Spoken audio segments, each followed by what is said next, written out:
প্রিয় নবী হাদিসে বলেছেন 5 ধরনের ব্যক্তির কবরে প্রশ্ন করা হবে না। প্রিয় নবী বলেছেন, যে ব্যক্তি আমার হাদিস শুনে অন্যকে শেয়ার করবে তার উপর কিয়ামতের দিনে আমার সুপারিশ ওয়াজিব হয়ে যাবে। অবশ্যই ভিডিওটি আপনারা সম্পূর্ণ দেখবেন এবং রাসূল করিম সাল্লাল্লাহু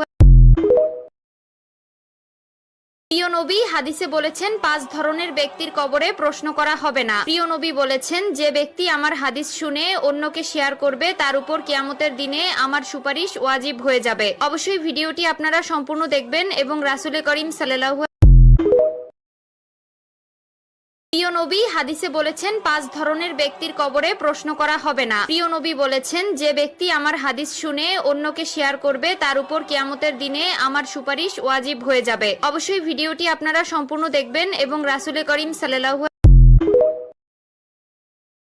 প্রিয় নবী হাদিসে বলেছেন 5 ধরনের ব্যক্তির কবরে প্রশ্ন করা হবে না। প্রিয় নবী বলেছেন, যে ব্যক্তি আমার হাদিস শুনে অন্যকে শেয়ার করবে তার উপর কিয়ামতের দিনে আমার সুপারিশ ওয়াজিব হয়ে যাবে। অবশ্যই ভিডিওটি আপনারা সম্পূর্ণ দেখবেন এবং রাসূল করিম সাল্লাল্লাহু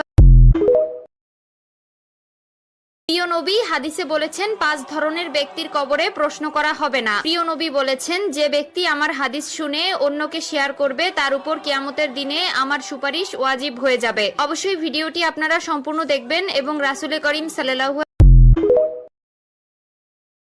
প্রিয় নবী হাদিসে বলেছেন 5 ধরনের ব্যক্তির কবরে প্রশ্ন করা হবে না। প্রিয় নবী বলেছেন, যে ব্যক্তি আমার হাদিস শুনে অন্যকে শেয়ার করবে তার উপর কিয়ামতের দিনে আমার সুপারিশ ওয়াজিব হয়ে যাবে। অবশ্যই ভিডিওটি আপনারা সম্পূর্ণ দেখবেন এবং রাসূল করিম সাল্লাল্লাহু প্রিয় নবী হাদিসে বলেছেন 5 ধরনের ব্যক্তির কবরে প্রশ্ন করা হবে না। প্রিয় নবী বলেছেন, যে ব্যক্তি আমার হাদিস শুনে অন্যকে শেয়ার করবে তার উপর কিয়ামতের দিনে আমার সুপারিশ ওয়াজিব হয়ে যাবে। অবশ্যই ভিডিওটি আপনারা সম্পূর্ণ দেখবেন এবং রাসূল করিম সাল্লাল্লাহু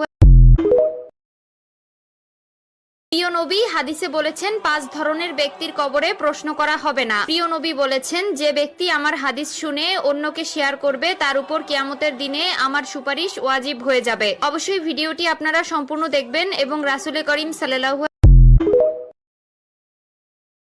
প্রিয় নবী হাদিসে বলেছেন 5 ধরনের ব্যক্তির কবরে প্রশ্ন করা হবে না। প্রিয় নবী বলেছেন, যে ব্যক্তি আমার হাদিস শুনে অন্যকে শেয়ার করবে তার উপর কিয়ামতের দিনে আমার সুপারিশ ওয়াজিব হয়ে যাবে। অবশ্যই ভিডিওটি আপনারা সম্পূর্ণ দেখবেন এবং রাসূল করিম সাল্লাল্লাহু